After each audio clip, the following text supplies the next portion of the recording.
Exercice 38, page 303, donc c'est un vrai ou faux. Alors, dans un groupe de 20 élèves qui a une moyenne de 13, la somme des notes est de 260.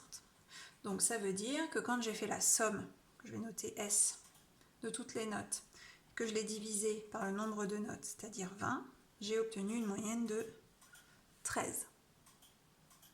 Du coup, ma somme là, si je passe le divisé par 20 de l'autre côté, ça fait 13 fois 20, 260. Donc cette première affirmation est vraie.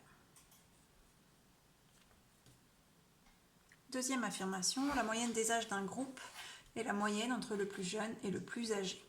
Donc c'est comme si on vous me disait votre moyenne dans une matière, eh bien c'est pas la peine de s'embêter à compter toutes les notes. On prend juste la plus basse, la plus haute et on fait la moyenne des deux. Vous savez tous que c'est faux, que chaque valeur a une influence sur la moyenne.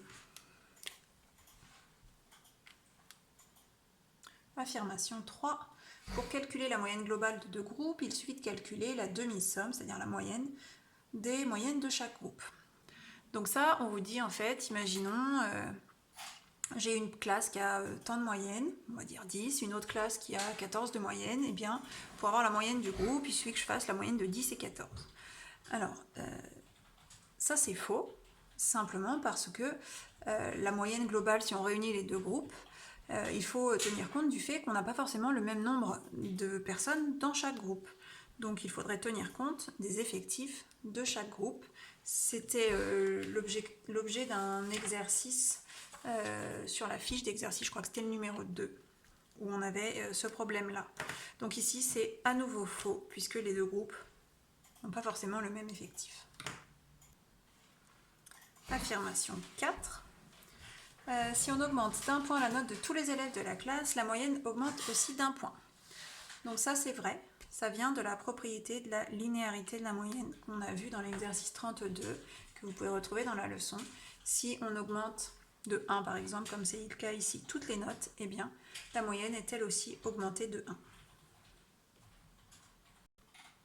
Cinquième et dernière affirmation, j'ai obtenu 5 notes en maths ce trimestre et le professeur augmente ma plus faible note de 3 points.